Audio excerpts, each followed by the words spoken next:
그러면 시작하면서 여러 가지 얘기를 하도록 하겠습니다. 아마 3개를 받으셨을 거라고 생각하는데요. 3개를 받으셔야 맞아요. 그래서 첫 번째, 2015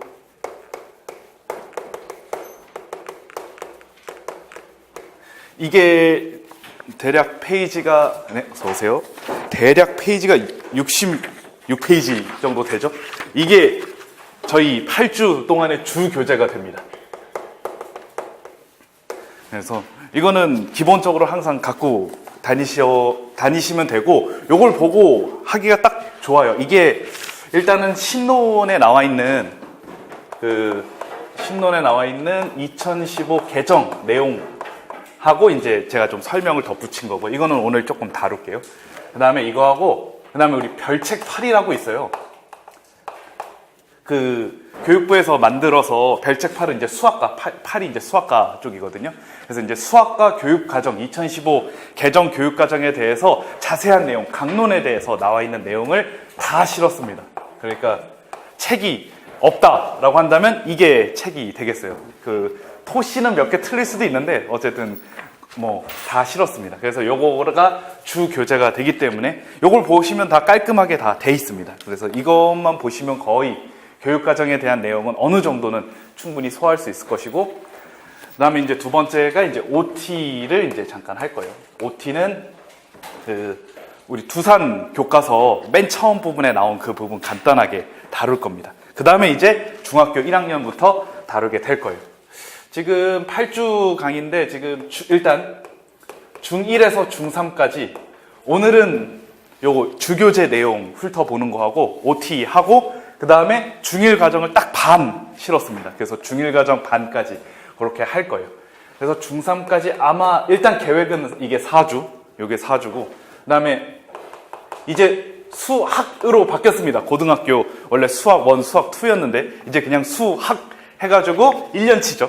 요게 아마 2주, 아마 뭐 한 학기씩 다루게 될 거고, 아니면 요게 조금 더 늘어날 수도 있고요. 그 다음에 고2, 고3 과정인데 뒷부분까지 다 다루기에는 어렵고, 여기 맨 처음 보시면 주교재 1페이지 보시면 수학 1, 이제 헷갈리시면 안 돼요. 이제 수학 1은 2학년 때 배우게 되는 거죠. 이제 수학 2,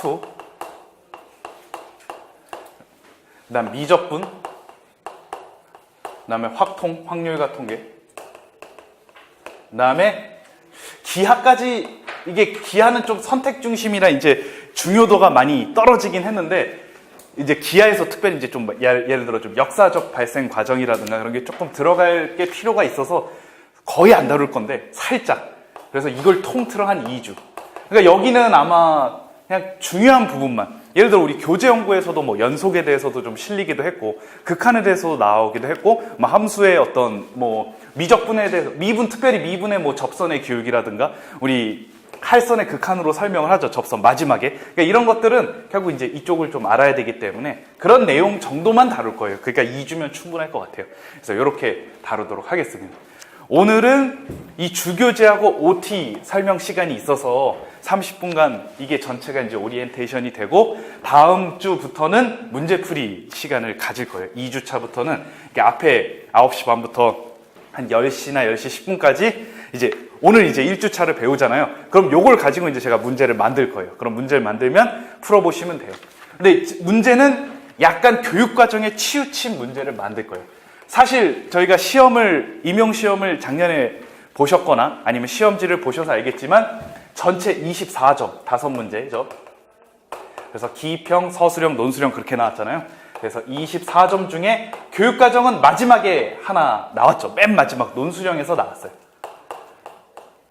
그래서 마지막에 나와서 비중은 한 2.4점 정도라고 대략 치면 한 10%, 한 15%, 교육과정은 그 정도 비중이라고 이제 생각을 하시면 되는데, 근데 이번에는 어쨌든 교육과정에 대해서는 확실하게 알아야 되니까 약간 교육과정에 좀 쏠린 문제들을 출제를 하도록 하겠습니다. 그래서 아마 뭐 7월, 8월부터는 이제 뭐 다양한 문제들을 다 시험 형식으로 다룰 거고, 이때는 교육과정을 확실하게 알아야 되기 때문에 그거 중심으로 다루도록 하겠습니다. 그래서 이제 2주차부터는 매번 이제 답안지를 이제 제가 드리면 열심히 서술하시겠죠? 그럼 이제 그거를 제출하고자 하는 마음이 들 때 제출하시고, 그냥 이번에 너무 못 본 것 같다 해서 그냥 가져가시는 분들도 있더라고요. 그러니까 3, 4월에 보니까 그냥 가져가시는 분도 있고, 이제 제출하시는 분도 있는데, 제출하시면 제가 그 첨삭을 해서, 첨삭 타이핑, A4 용지로 한글로 첨삭을 해서 그 다음 주에 드리도록 하겠습니다. 계속. 마지막 주 8주차는 메일로 보내드리도록 하겠습니다. 그렇게 하면 되겠죠. 그래서 오늘은 이제 OT이기 때문에 이제 문제 푸는 시간은 없고, 이제 요거 주교재 내용과 OT 설명하는 시간으로 갖도록 하겠습니다. 지금 이게 난이도의 문제를 이제 봐야 되는데, 이제 그 2016학년도하고 2017학년도가 거의 많이 세팅이 됐어요. 시험 문제가. 그래서 이제 24점으로 두 개가 똑같이 나왔고, 기평 한 문제, 그 다음에 서술형 세 문제, 논술형 하나가 나왔어요. 그러니까 논술형이 10점짜리가 여기서 나왔으니까 문제 수는 5문제. 그렇게 많지는 않지만 논술형이 쓸 게 굉장히 많다고 할 수가 있죠. 난이도는 지금 2016, 2017로 오면서, 그러니까 어려웠다면 어려울 수도 있겠지만, 그래도 우리가 신론하고 교재연구에 나오는, 그러니까 기본 이론에 충실하게 나왔기 때문에 오히려 이전이 난이도가 조금 더 높았다고 느끼시는 분들도 있고, 근데 이제 2017학년도 같은 경우에 논술형이 조금 어렵다고 느끼시는 분들도 있을 거예요. 조금 교과서의 내부의 내용을 또 잘 아셔야 되기 때문에. 이번에 이제 크라벤담의 양적 접근과 질적 접근이 나왔지만, 사실 그 내용을 전혀 접하지 못했다면 사실 풀기가 좀 어려운 문제일 수도 있거든요. 그래서 이제 그런 측면을 반영을 했을 때 난이도가 어려울 수도 있는데, 어쨌든 난이도를 조금 더 높인다면 교과서 내부에서도 충분히 문제가 나올 수 있기 때문에, 그건 오늘 수업을 하면서 얘기를 좀 자세히 하도록 하겠습니다. 그러니까 난이도가 조금 더 높아졌을 때까지 저희는 이제 대비를 해야 되겠다, 그렇게 이제 생각하시면 되겠어요. 그러면은 주교재부터 훑어보도록 하겠습니다. 주교재 1페이지 부터 보도록 하겠습니다. 2015 개정 수학과 교육과정인데 챕터 9, 그러니까 우리가 8주차니까 그냥 챕터 9라고 했어요. 그래서 2015 개정 교육과정부터 쭉 한번 얘기를 해보도록 하겠습니다. 개정의 방향은 신론을 보시면 잘 아실 거고요. 문서 체계의 변화가 필요하겠죠. 중학교 1학년부터 3학년까지 수학, 그 다음에 초등학교도 안 보셔도 되고 고등학교도 수학, 이제 여기서 나눠지는 거죠. 그래서 이제 진로 선택이 이제 추가로 들어가게 돼요. 그러니까 일반 선택과 진로 선택으로 이제 나눠지게 되는데, 기하가 진로 선택으로 빠졌다는 것이 굉장히 중요하죠. 이게 진로 선택으로 빠졌다는 건 무슨 의미냐면 시험에 출제될 가능성이 더 줄어들었다, 이제 이런 얘기도 되는 거예요. 그러니까 더 이제 빠져버리게 된 거라고 할 수가 있겠죠. 여기 일반 선택 4개와 진로 선택 4개, 내용 정도는 아셔야 되겠죠. 뒤로 넘어가겠습니다. 그 다음에 수학교과 역량을 구현하는 교육과정에서 우리 핵심 역량 6가지, 굉장히 중요하죠. 이거 아주 중요하니까 잘 보시기 바라고요. 그 다음에 이제 수학학습 부담 경감을 실현하는 교육과정인데, 이거는 이제 뒤에 한 개씩 얘기를 자세히 내용을 하도록 하겠습니다. 뒤로 넘어가시면요. 그 다음에 이제 2015 개정 교육과정 평가 방법이 유의사항이 새로 신설이 되면서 평가가 굉장히 강조가 됐어요. 사실 그렇기 때문에 16학년도, 17학년도 다 평가에 대한 문제가 나온 것도 그런 맥락에서 볼 수가 있습니다. 둘 다 평가에 나왔으니까 2018년 학년에서도 또 평가가 나올까? 그거는 조금 확률은 떨어진다고 할 수 있겠지만, 그만큼 이제 2015에서는 평가를 중요시하기 때문에 우리가 분석적 점수화 방법과 총체적 점수화 방법이 나왔긴 했지만, 사실 프로젝트 평가도 굉장히 중요하고, 그러니까 평가가 단독적으로 나오진 않지만 평가의 상황 가운데서 문제를 또 낼 수도 있기 때문에 어쨌든 평가는 좀 중요하게 생각을 하셔야 되겠습니다. 여기 중요한 부분은 밑줄을 쳤어요. 사실 밑줄을 안 친 것들을 보시면 굉장히 당연한 것들, 사실 문제 내기가 되게 애매한 것들, 범위가 명확하지 않잖아요. 맨 첫 번째, 3페이지 맨 위에 보시면 최대 공약수, 최소 공배수 활용하는 복잡한 문제는 다루지 않는다. 조금 애매하기 때문에 어느 수준까지가 복잡한 것인가, 이거는 그냥 좀 알고 넘어가면 되고, 명확한 것들만 좀 밑줄을 쳤어요. 그래서 사칙 계산 이외의 2학년산 문제, 우리 예전에 이런 거 많이 했었죠. A, 동그라미 B는 문제집에도 참 다양하게 출제됐던 이런 것들이 이제 아예 나오지 않죠. 그 다음에 2차 방정식의 근과 계수 굉장히 익숙한데, 이건 중학교에서 안 다룬다는 거예요. 고등학교에선 다룹니다. 당연히. 그래서 이건 중학교 수학을 얘기하고 있는 것입니다. 밑에 뭐 또 당연한 거고, 이게 가장 중요한 것 중에 하나죠. 정확한 용어와 기호의 사용, 복잡한 형식 논리 규칙 이용을 요구하는 연역적 정당화 문제는 다루지 않는다. 이거는 암기해서 정확하게 쓰셔야 될 필요가 있어요. 그러니까 결국 나눠진다는 거죠. 우리가 바닐레 하고 프로이덴탈이 있다면, 그래서 이제 3수준과 국소적 조직화가 있죠. 나눈다는 거예요. 경계가 명확하다는 겁니다. 4수준 전체적 조직화 안 다룬다 이거예요. 여기는 다룹니다. 확실히 중학교에서는 굉장히 어려워 보이지만 결국 학생들이 확실하게 연역적으로 정당화할 수 있게끔은 도와줘요. 그거는 다뤄주고, 하지만 이런 복잡한 형식 논리 규칙, 정확한 용어와 기호의 사용이라는 건 공리와 공준에 해당되는 그거예요. 예를 들어 뭐 점 같은 것들, 뭐 우리 선 같은 건 뭐 면이 없는 것이다, 뭐 이런 선에 대해서 엄밀하게 공리적 접근, 공준에 따른 그런 평행성 공준에 따른 접근, 이런 것들은 하지 않는다라는 것입니다. 이건 우리가 이제 신론에서도 이미 교수학적 변환을 한다라고 이제 얘기를 하고 있죠. 분명히 제시가 돼 있으니까 이거는 분명히 기억하셔서 서술하실 수 있어야 됩니다. 나머지는 뭐 되게 당연하고, 고등학교 수학은 그냥 거의 범위 정도만 다루는 거기 때문에 지나치게 뭐 복잡한 건 다루지 않는다, 그렇게 좀 이해하시면 되겠습니다. 그래서 평가에서 제일 중요한 건 요거라고 생각이 돼요. 3수준과 4수준을 분명하게 나눠주는 내용이기 때문에 잘 기억하시면 되겠습니다. 뒤로 넘어가도록 할게요. 공학적 도구가 역시 강조가 되고 있는데, 사실 6차 우리가 정보화 시대에 이제 돌입하면서 6차부터 강조가 되기 시작을 했고, 7차, 07, 09, 1호 개정 계속 강조가 되다가 아예 핵심 역량에 들어가게 된 것이 바로 정보 처리예요. 정보 처리를 이용할 수 있는 게 크게 세 가지가 있으니까 좀 기억을 해두면 좋아요. 여기 보시면, 중학교 보시면 함수의 그래프를 다룰 때,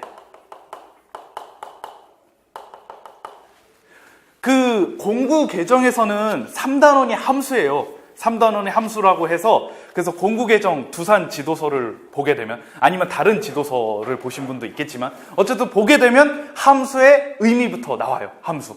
그래서 이제 변화하는 양 사이의 이제 관계에 대해서 이제 나오게 되는데, 이제 2015 개정에서는 1학년 과정에서 함수가 들어가지 않습니다. 그렇기 때문에 이거를 이제 제가 다 바꿔놨거든요. 오늘 수업을 다 할 건데, 그러니까 이게 사실은 꼭 함수의 그래프가 아니더라도 그냥 그래프를 설명하는데도 공학적 도구의 활용은 유용하기 때문에 잘 기억을 해두시면 되겠죠. 이게 첫 번째 함수의 그래프고, 두 번째는 도형을 다룰 때, 여러 가지 도형을 다룰 때 공학적 도구의 활용을 하면 굉장히 도움이 되겠죠. 특별히 이제 우리 두산 지도서에서도 지오지브라 활용, 지오지브라가 또 무료로 다운받을 수 있기 때문에 지오지브라로 많이 활용된 문제들이 많이 이제 교과서에 제시가 되고 있어요. 그 다음에 통계죠. 자료 분석 같은 거, 뭐 분산도 구하고 복잡한 막 기상청이나 통계청에 있는 그 자료를 그대로 갖다 쓰기 위해서는 공학적 도구의 활용이 반드시 필요해요. 사실은 공학적 도구의 활용을 적극적으로 이용하지 않으면 우리가 다 그냥 정수나 자연수 값으로 해서 할 수밖에 없는데, 그거는 사실 실생활과는 굉장히 동떨어진다라고 할 수가 있죠.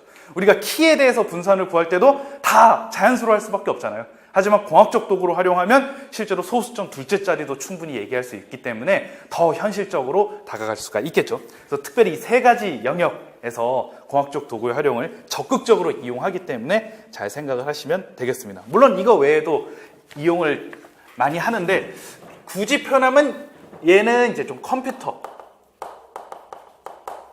근데 우리가 공학적 도구의 활용은 컴퓨터만 있는 게 아니라 계산기도 있고 뭐 여러 가지 있긴 하지만 크게 두 가지로 봐야 되겠죠. 계산기 같은 경우에는 우리가 시계값을 계산한다든가 방정식을 풀 때 또 유용하게 사용될 수가 있어요. 그러니까 수와 연산이나 대수. 근데 이거는 권장사항이고, 여기는 이제 유의사항으로 잘 나와 있고, 권장사항이라서 유의사항에는 없지만 그래도 뭐 사용하면 효과적인 것들이 실려 있습니다.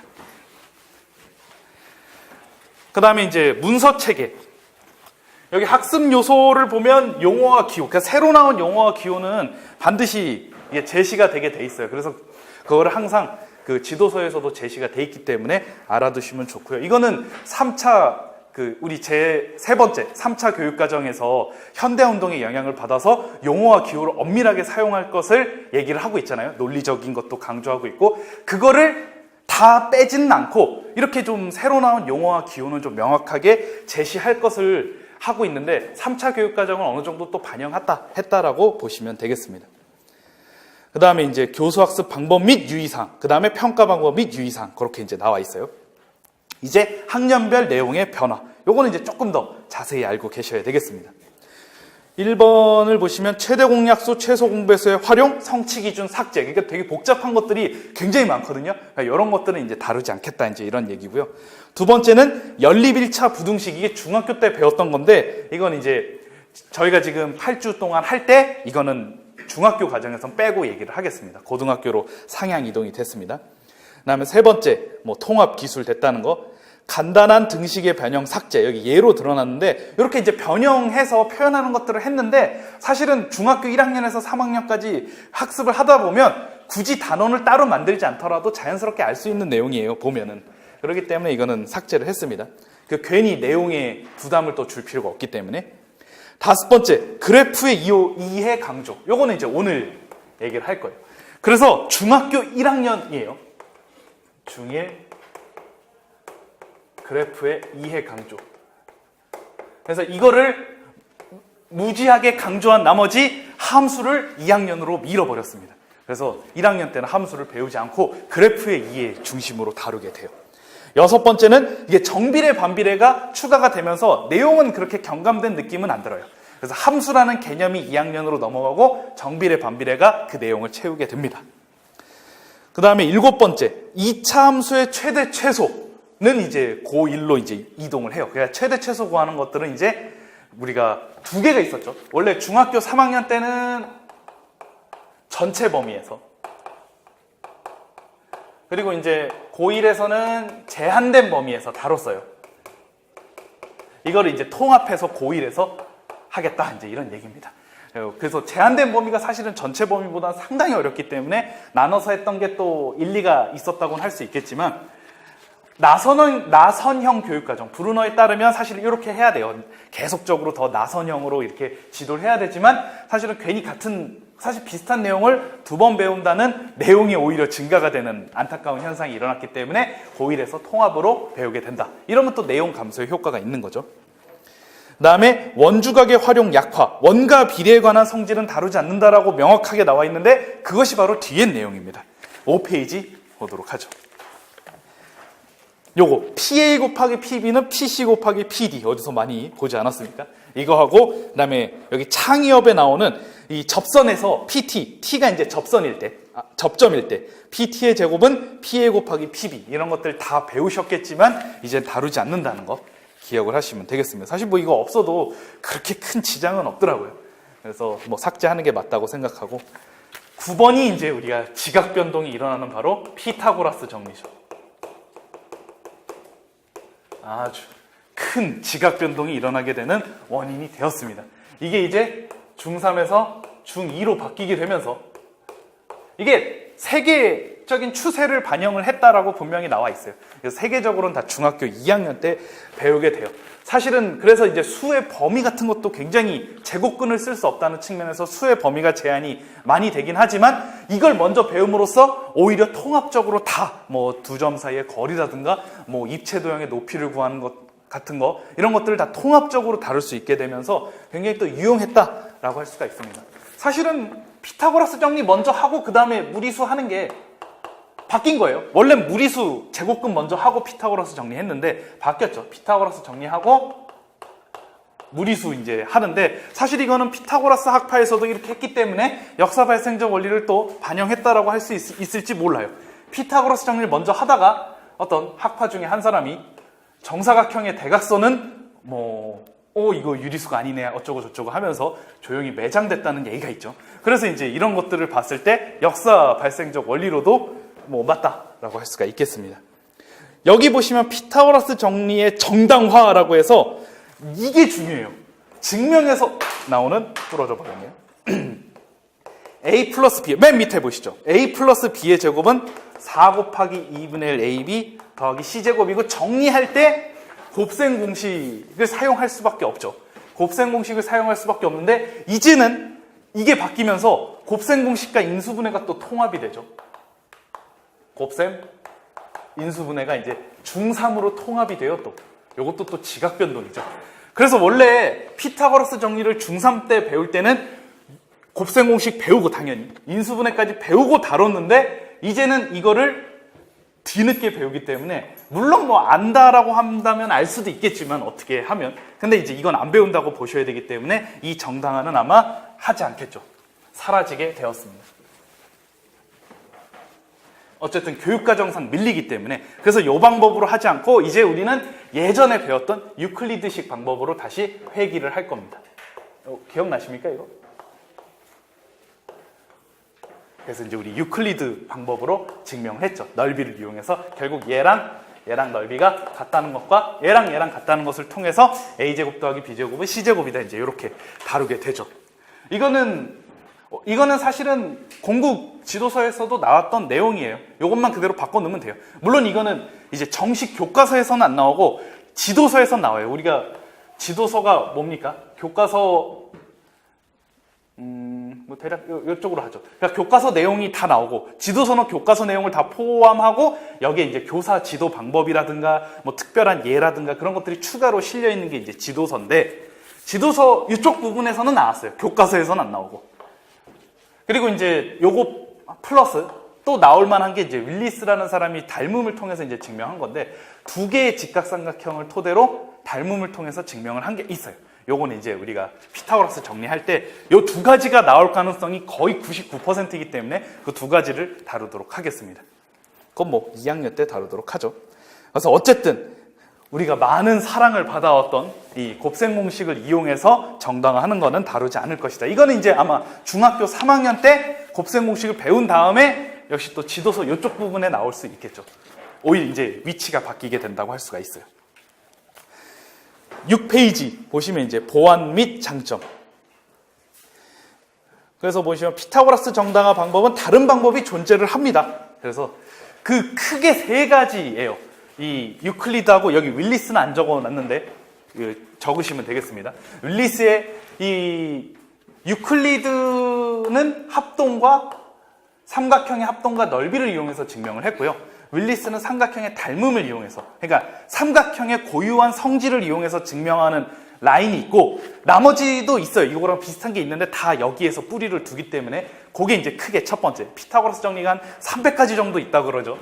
크게 세 가지가 있어요. 첫 번째는 이 방법이고 두 번째가 가장 많은데 곱셈 공식을 이용한 증명. 뭐 가필드라는 사람인가요? 이렇게 증명을 한 것도 있어요.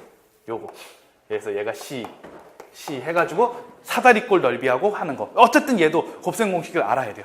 그러니까 크게 삼각형의 성질을 이용하는 거, 곱셈 공식을 이용하는 거, 마지막에는 도형을 정말 예술적으로 막 분해해가지고 이제 하는 방법인데 학생들이 거의 직관적으로 이해하기가 어려워요. 수학자들이 아니면 거의 이거 어떻게 생각했을까 그런 수준이기 때문에 크게 두 가지인데 이제 바꿨으니까 이걸로 가게 될 것이다. 15 개정에서는 그렇게 이해하시면 되겠습니다. 그래서 여기 장점 중에 피타고라스 정리를 도입한 후 두 번째 보시면 제곱근 2차 방정식 삼각비까지 그냥 쭉 피타고라스 정리의 맥락 가운데서 다 다룰 수 있기 때문에 굉장히 또 유용한 측면도 있습니다. 그 다음에 이제 10번째 도수 분포표에서의 자료의 평균 성취 기준 삭제. 이거는 공학적 도구가 발달한 것도 연관이 큽니다. 공학적 도구를 활용하는 것이 발달한 측면도 큰데 왜 그러냐면 여기 그 그림 9-3을 보시면 사실은 우리가 요거 계급 값이라고 해서 중간 값으로 이제 가운데 값으로 이제 도수를 곱해서 평균을 구하잖아요. 근데 이 측면이 사실은 어림 값이긴 하잖아요. 분명히 이게 꼭 무조건 가운데 값이 아니고 여기 계급 0에서 10 미만을 보시면 5도 있을 수 있고 7도 있을 수 있는데 이게 이제 예전에는 이제 계산의 편리함을 위해서 사용됐다고 한다면 사실 1호 계정에서는 공학적 도구를 활용을 통해서 각각의 모든 변량에 대해서 정확한 값을 다 계산을 할 수 있기 때문에 이렇게 계급값이라는 근사치로 할 필요가 없다는 거죠. 그렇기 때문에 이제 삭제하는 원인이 충분히 이유가 된다라는 것입니다. 그 다음에 이제 하나가 추가가 됐죠. 이거는 이제 현직 교사들의 의견도 꽤 반영을 했고, 현대 또 추세적으로도 상관관계 성취 기준은 또 필요하다. 이렇게 이제 생각을 해서 반영을 했습니다. 그래서 양의 상관관계, 음의 상관관계, 그리고 상관관계가 없다는 거, 세 가지 다루게 될 것입니다. 이거는 추가를 할게요. 이건 아마 예전 제7차 교육과정 교과서를 참고로 만들어 보도록 하겠습니다. 아마 뭐 크게 바뀌진 않을 거예요. 그렇게.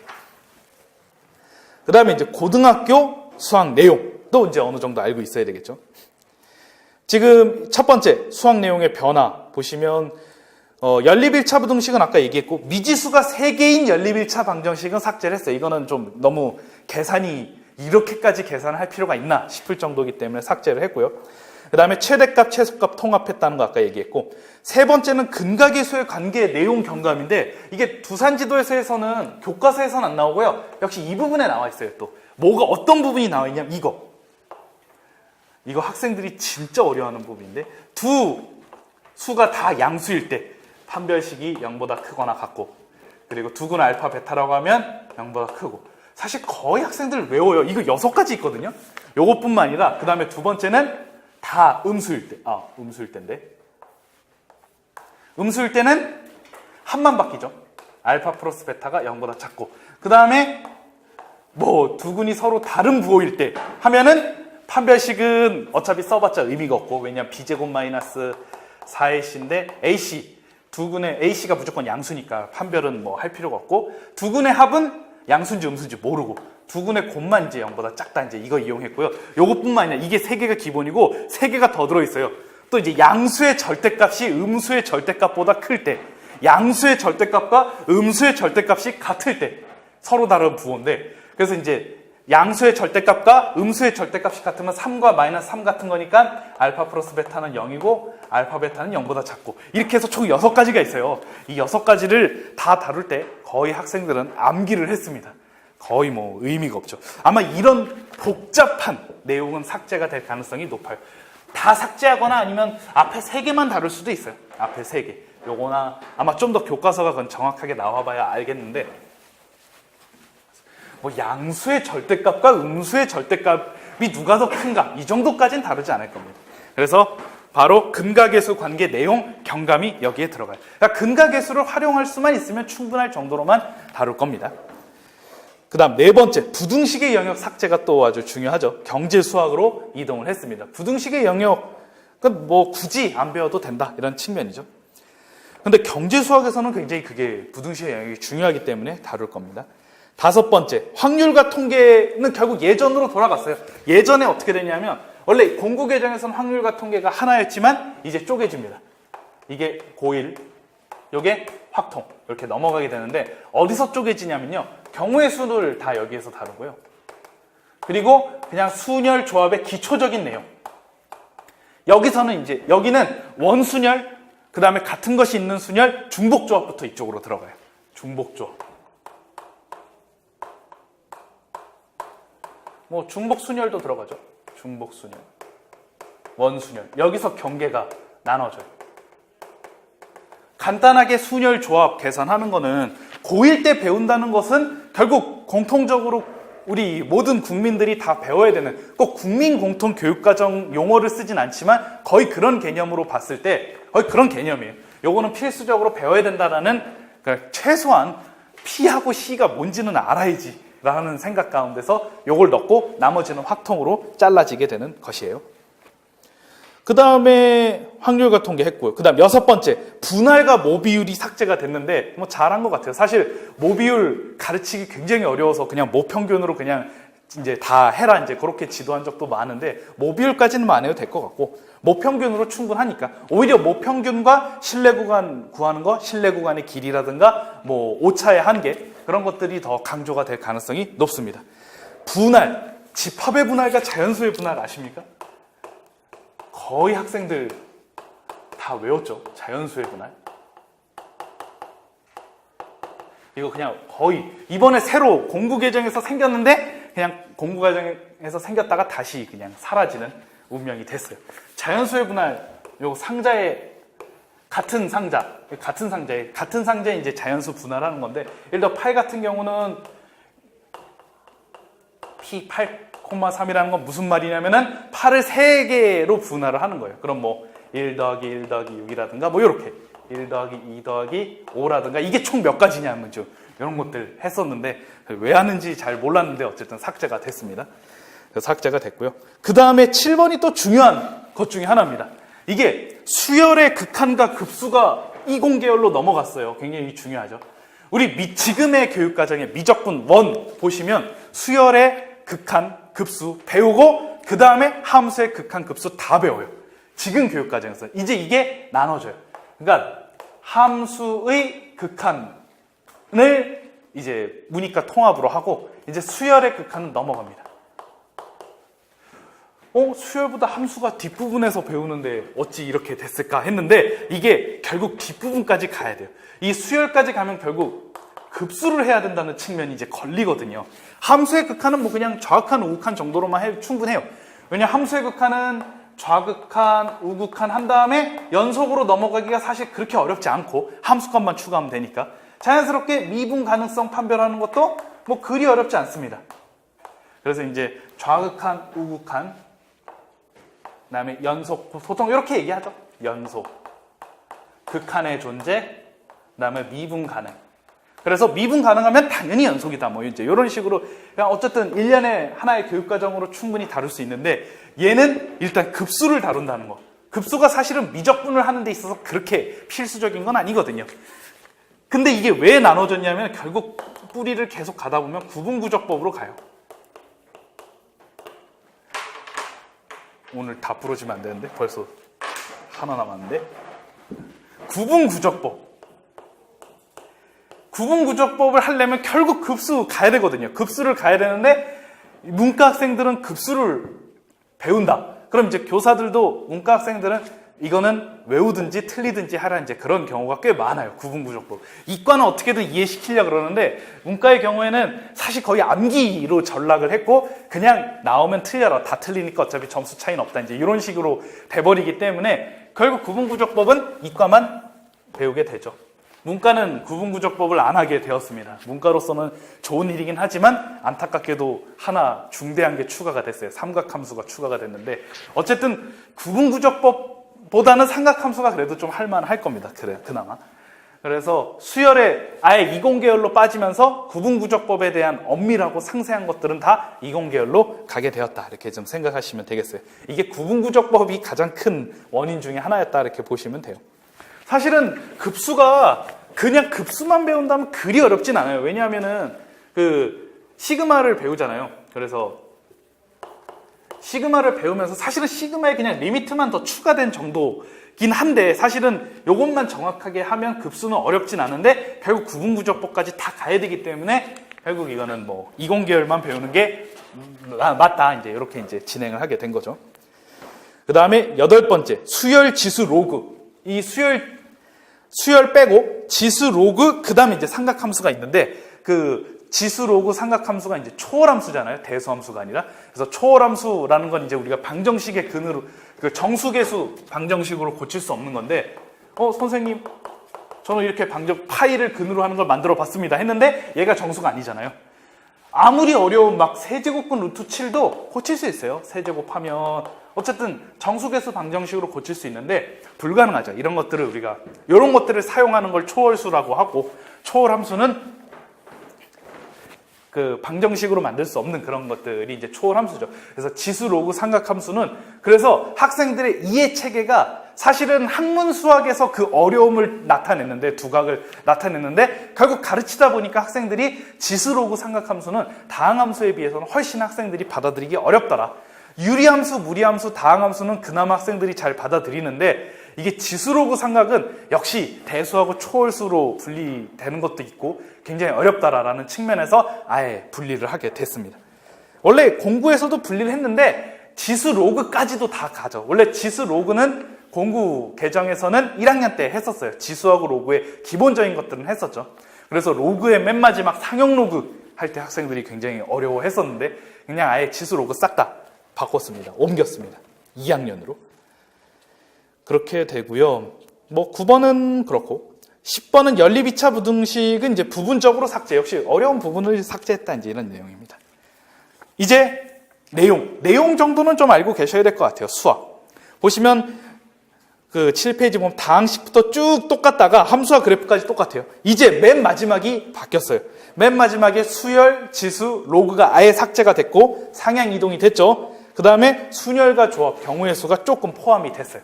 그러니까 사실 고1 과정 학생들이 공부 계정으로 바뀌면서 진짜 어려워했던 게 오히려 고1 과정이 정말 내용을 너무 많이 넣었어요. 되게 굉장히 보시면 굉장히 많이 우겨 넣은 것도 있거든요. 그 내용을 상당히 경감시키는 효과를 얻게 되었습니다. 사실 수열, 지수, 로그가 삭제되는 것만 해도 엄청난 발전이라고 할 수 있죠. 공부 계정으로 바뀌면서 고1에서 수포자가 굉장히 늘었는데 예전에 수포자가 늘은 이유는 상하감수 때문이었고 지금은 내용이 너무 많아가지고 그렇게 됐는데 조금 경감이 많이 됐다라고 보시면 돼요. 그러니까 기하 벡터가 빠진 게 큰 영향을 줬다라고 보시면 됩니다. 뭐 어차피 이공계는 진로 선택 기하 벡터 안 할 수는 없겠지만 어쨌든 뭐 겉보기에는 좀 느낌이 들죠. 그 다음에 뒤에 수학 원이 새로 신설됐다라고 보시면 됩니다. 그래서 지수, 로그, 삼각, 그 다음에 수열. 요게 이제 하나의 어떤 학문으로서 딱 이제 수학 원에 신설이 됐다라고 보시면 되고요. 수학 2는 공부의 미적분 원하고 굉장히 비슷한데 뭐가 빠졌습니까? 수열의 극한이 이제 빠졌죠. 수열의 극한과 급수가 빠졌습니다. 나머지는 거의 비슷하고요. 그 다음에 어려운 내용, 예를 들어 구분구조법 같은 것도 빠지니까 사실 수학 2, 사실 수학 2 하면 진짜 예전 교육과정의 선생님들은 왠지 수학 2니까 어려운 수학이겠거니 생각하는데 미적분 1하고 비슷하다. 이렇게 잘 생각을 하셔야 됩니다. 그 공부 계정의 미적분 1과 비슷하다. 그리고 미적분 하면은 이게 되게 오해를 하시는 게 미적분 하니까 뭔가 1, 2도 없고 굉장히 쉬운 느낌이 들지만 이과 미적분입니다. 어려운 겁니다, 이게. 그거를 좀 구분을 하셔야 돼요. 그래서 공부 계정의 미적분 2하고 비슷하다. 그래서 수열의 극한이 들어있고 미분법, 적분법이에요. 여긴 진짜 스킬만 거의 다뤄요. 미분법과 적분법은 거의 스킬 위주로 다룬다는 측면 보시면 되겠습니다. 그래서 확률과 통계. 확률과 통계는 많이 줄었죠. 그나마. 많이 줄었다는 건 여기 경우의 수의 순열과 조합은 일단 앞부분 빠지고요. 그 다음에 집합의 분할과 자연수의 분할 빠지고 그 다음에 모비율 빠졌으니까 그래도 많이 이제 경감이 됐다. 이렇게 보시면 되겠습니다. 기하는 이제 비슷하죠. 사실 행렬이 없어지고 나서 행렬과 1차 변환이 사라졌죠. 기하에서. 그러면서 많이 뭐 비슷해요. 그렇게 보시면 되겠습니다. 그래서 실용수학, 경제수학, 수학과제 탐구 요 세 가지는 즉 교과서가 한 번도 나오지 않았기 때문에 내부에서 나올 리는 없고 유의점 정도만 좀 보시면 될 것 같습니다.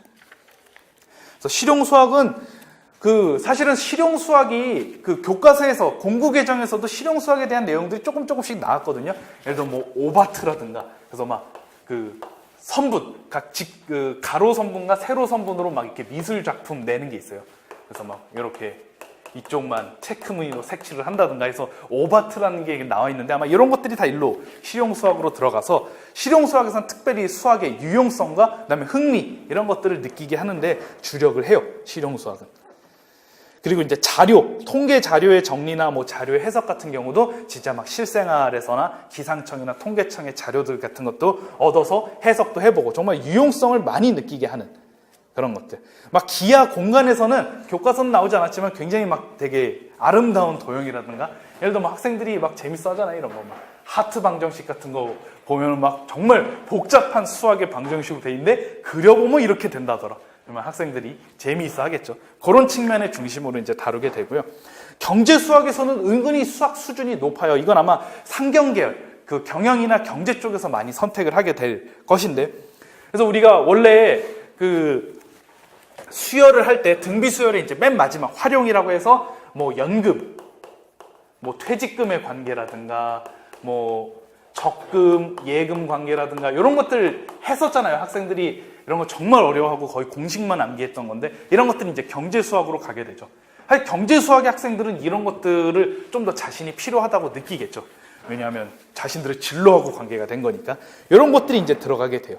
그래서 막 경제 지표, 환율, 세금, 그리고 특별히 이제 경제나 경영하는 친구들은 미적분이 굉장히 또 적분보다는 이제 미분이 훨씬 중요한데 미분을 또 강조해서 다루게 될 겁니다.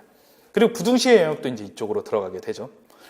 여기 두 번째, 경제수학 두 번째 보시면 원리합계, 연속복리, 연금 이런 것들 다 이제 우리가 사실은 정규 과정에서 배웠던 거지만 이제 이런 것들이 삭제가 되었습니다.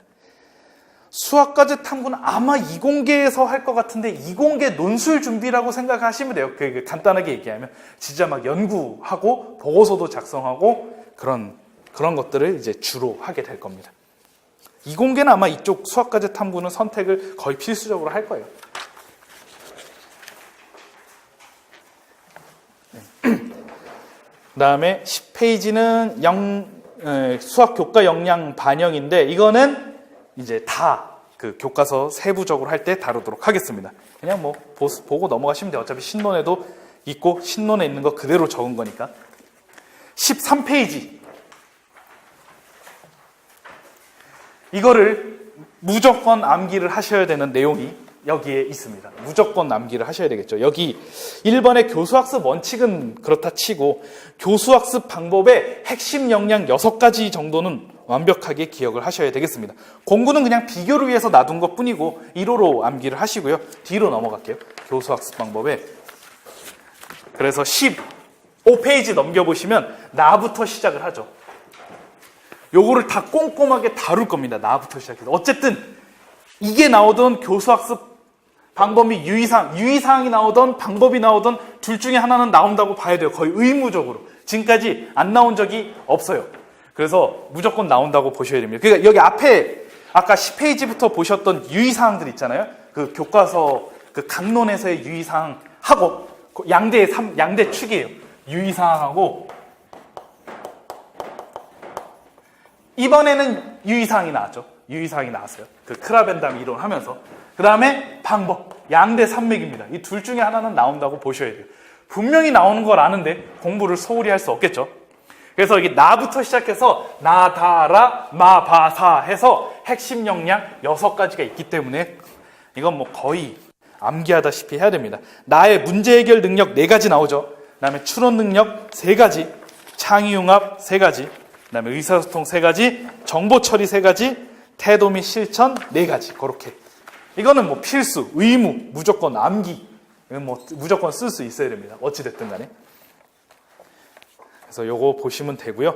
뭐 19페이지는 평가 원칙 및 방법. 이거는 우리가 신론에서 수학과 평가할 때 다 다뤘던 내용이기 때문에 그거 기억하시면 되고. 여기 평가 방법 보면은 많이 익숙하죠? 뭐 지필 평가, 19페이지 중간에 프로젝트 평가라든가 프로젝트 평가가 이제 사용하면서도 또 쓸만하기 때문에 포트폴리오 평가, 관찰 및 면담 이런 거 다 들어 있습니다. 그러니까 평가를 강조한다면 지금까지는 1617에서는 분석적 점수화 방법, 총체적 점수화 방법 이제 이런 측면에서 나왔지만 평가에서 또 양대 산맥이 그쪽 측면하고 이제 다양한 평가 방법이죠. 그러니까 기억하시면 되겠습니다. 그 다음에 이제 20페이지 학년별 내용의 변화. 여기서부터는 이제 별책 8의 내용입니다.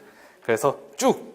그러니까 이거 보시면 돼요. 그러니까 이거 거의 보시면 돼요. 별책 8 내용 그대로 다 실었고요. 강론의 세부적인 내용도 다 들어있습니다. 그래서 쭉 보시면 되겠습니다. 이거는 이제 교과서 하면서 다 설명을 할 거예요. 그럼 기본적으로 훑어보는 건 여기서 마무리를 짓고요. OT까지만 간단하게 하고 그러면 4페이지로 된 그 프린트 보시기 바랍니다. 챕터 0. 딱히 1부터 쓰기가 좀 뭐해서 그냥 0이라고 했을 뿐입니다. 요거까지만 하고 한 타임 쉬도록 하겠습니다. 여기 두산 지도서에 나온 내용이에요. 교과서의 특징이라고 해서 나왔어요. 교육과정을 충실히 반영한 내용을 구성했대요. 뭐 너무 당연하죠. 그 다음에 학습자 발달 수준을 고려한 내용 전개인데 좀 중요한 내용들이 있어서 좀 보려고 그래요. 첫 번째, 관찰과 경험을 바탕으로. 이건 이제 경험적 정당화 과정을 중시를 했다는 건데 굉장히 우리가 추론을 할 때도 관찰과 실험을 통해 추론하는 거 유의사항의 그 교수학습 방법이 있어요. 그걸 하고 그 다음에 이제 연역적으로 가야 된다. 이제 이런 내용들이 있거든요. 그래서 관찰 실험을 반드시 중요하게 여깁니다. 그래서 모든 교과서의 추론 내용이라든가 여러 가지 문제풀이를 할 때는 연역적 방법만 실어놓은 교과서는 없어요. 무조건 관찰 및 실험이 들어가요. 그래서 이제 우리가 내심이나 외심에 대해서 얘기를 할 때도 처음에 종이접기를 통해서 외심이 한 점에서 만난다는 걸 익숙하게 해요. 그리고 이제 동의각에 대해서도 설명할 때 뭐 삼각자라든가 뭐 종이 이동을 이용해서 어쨌든 이동했는데 각이 딱 겹쳐. 그럼 이제 평행선에서의 동의각은 같구나. 이런 것들을 일단은 경험을 통해서 알게 합니다. 이 과정이 반드시 들어가요. 그러니까 시험에도 내기가 좋겠죠. 두 번째 나오죠. 바로 연역적으로 학습하기보다는 분명히 나와 있습니다. 직접 활동하고 종합, 그 다음에 귀납적으로 추론하고, 이건 이제 제가 추가 설명은 안 했는데 폴리아가 귀납을 강조를 했잖아요. 그 폴리아의 이론을 반영하였다고 보시면 됩니다. 근데 폴리아의 이론만 반영하느냐? 세 번째, 학생들의 수준을 넘어서는 엄밀한 정당화. 이게 이제 바닐레 제4수준이라든가 그 다음에 전체적 조직화에 학생들의 수준을 넘어가요. 3수준까지는 가능해요. 중학교 학생들도 충분히 연역적인 정당화는 할 수가 있긴 해요. 근데 학생의 수준을 넘어가는 엄밀한 것은 못하고요. 자, 그 다음에 특수하고 전형적인 예. 우리가 3, 4월의 수교론 심화에서 프로이덴탈의 이론의 핵심 중에 하나라고 했죠. 그 전형적인 예. 특수하고 전형적인 예. 폴리아는 다양한 예를 통해서 귀납적인 방법을 추구했다면 폴리아.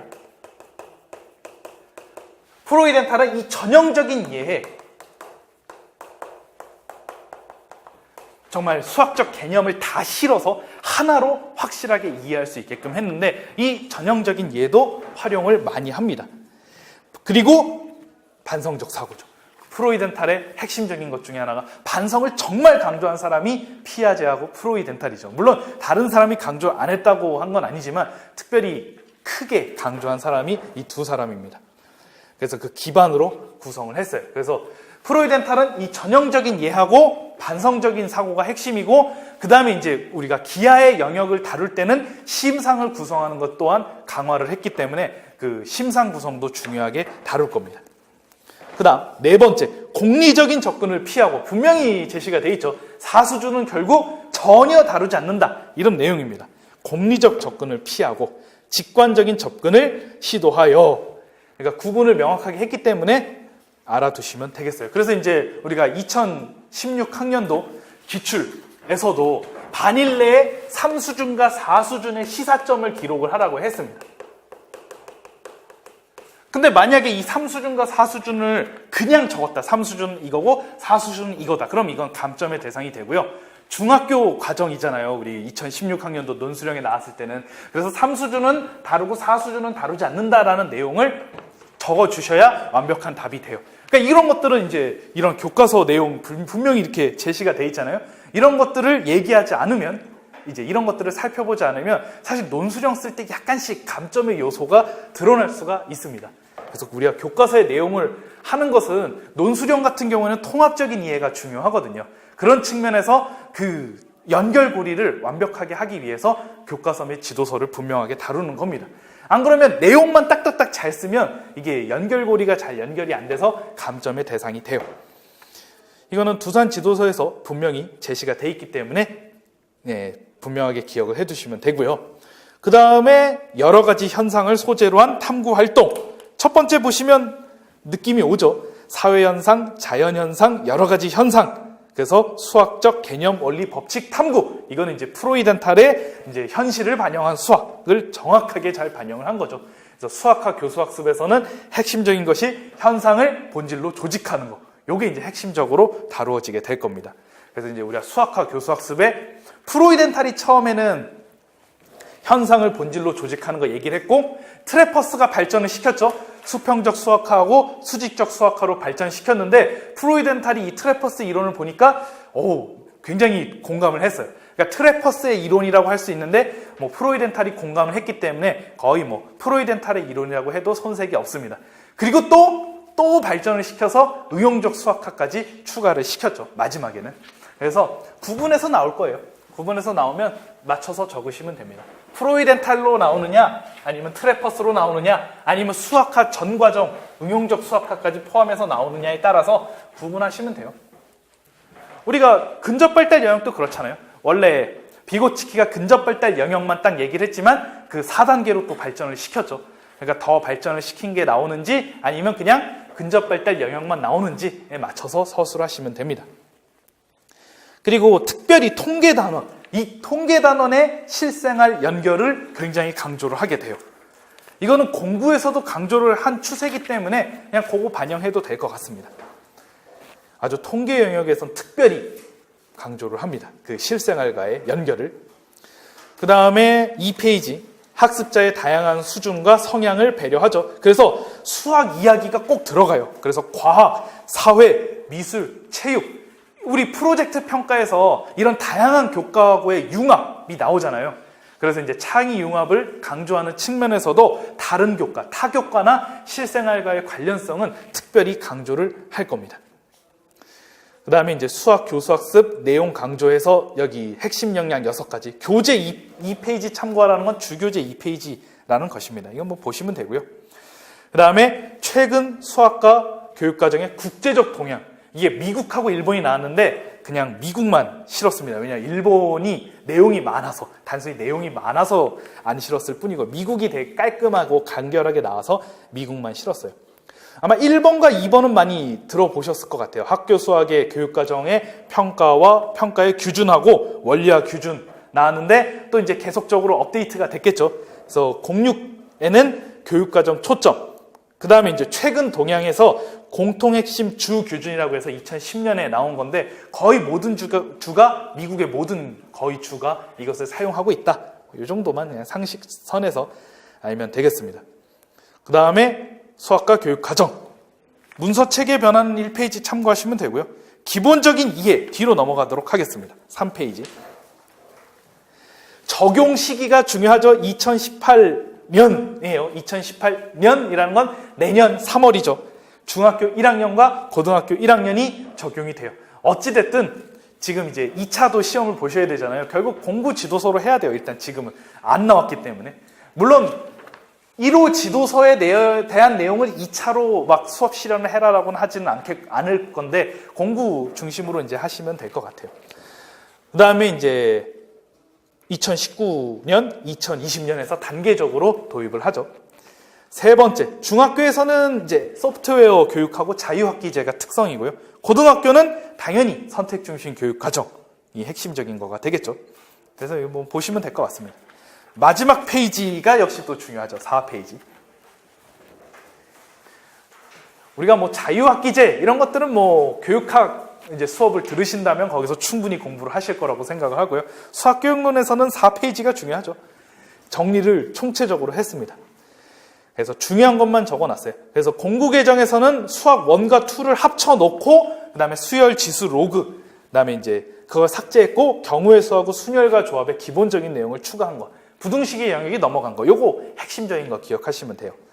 수학 1은 아까 얘기한 거고 여기서 암울한 소식이 있죠. 삼각함수에서 사인 법칙과 코사인 법칙을 다룬다. 이거는 현직 교사들의 의견이 매우 충실하게 반영이 되었다라고 적혀 있어요. 그래서 이거 안 하니까 이공계 뒤에 부분 문제 풀 때 다 막히는 거예요. 코사인 법칙만 알면 해설이 이건데 모르니까 해설이 이렇게 되는 거예요. 막 그 수능 모의고사 같은 거 하니까 아니 제2법칙만 배우면 깔끔한데 왜 그걸 안 하는 것이냐라는 의견들이 상당히 많이 반영이 됐습니다. 사실은 개차 수열도 요거랑 비슷한데 개차 수열은 고심하면서 뺐어요. 개차 수열 아시죠? 이렇게 개차 수열을 알면 군수열 다루기가 정말 편한데 근데 사실은 개차 수열을 다룸으로써 군수열을 굉장히 어려운 수준까지 다 할 수가 있게 돼요. 군수열 기억나세요? 1, 2 이거요. 3, 4, 5 이 정도만 쓰면 되겠죠? 이렇게 군으로 묶어서 뭐 몇 군 몇 항이냐 이제 이걸 굉장히 어려운 수준까지 다룰 수 있었는데 개차 수열을 빼면서 어려운 수준을 못 다루게 됐어요. 그러니까 뭐 학생들에게는 뭐 좋은 거죠. 그래서 개차 수열은 뭐 빼도 되는데 이게 코사인 제2법칙이가 안 할 수도 없는 문제인데 지금까지 안 해가지고 무지하게 굉장히 풀이도 굉장히 고생을 했는데 다루면 뭐 풀이도 굉장히 깔끔하고 편안하게 됩니다. 사인 법칙도 알아두면 굉장히 효율적이기 때문에 이 두 가지는 넣었어요. 그 다음에 수학 2, 미적분 1과 유사하다고 했죠. 구분구조법 다루지 않는다. 핵심적인 거 정리를 한 거예요, 여기다가. 그 다음에 미적분.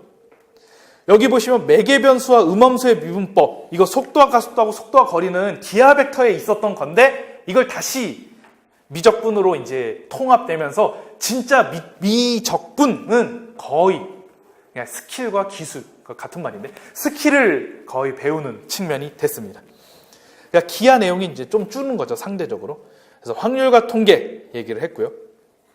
그 다음에 진로 선택 기하 얘기를 했고, 그 다음에 실용 수학은 아마 우리가 실업 계열이라고 할 수 있는 마이스터 고등학교하고 특성화 고등학교인데, 마이스터 고등학교는 진짜 전문 인력 양성으로 거의 취업률이 거의 99%라고 했던 거. 거의 뭐 마이스터 고등학교는 기업에서 지원을 해줘서 진짜 인재, 기업이 필요한 인재상을 길러내는 거예요. 마이스터 고등학교는 뭐 굉장히 아주 훌륭한, 그러니까 공부에 훌륭한 측면이라고 한다면 마이스터 고등학교는 이제 진짜 자기의 어떤 적성에 아주 특화된 사람들이 가는 거고요. 특성화 고등학교는 진짜 이제 특성을 반영함으로써 마이스터 고등학교보다 더 종목도 굉장히 많아요. 경제 수학, 뭐 상경 계열에서 주로 선택을 할 거고요. 수학 과제 탐구는 진짜 우리가 그냥 이공계열 논수령 대비라고 생각하셔도 큰 문제가 없습니다. 요 4페이지가 정리가 된 거니까 요걸 참고하시면 되겠습니다. 그럼 여기까지를 일단 오리엔테이션 마치도록 하고요. 잠깐 10분 정도 있다가 중학교 1학년 다루도록 하겠습니다.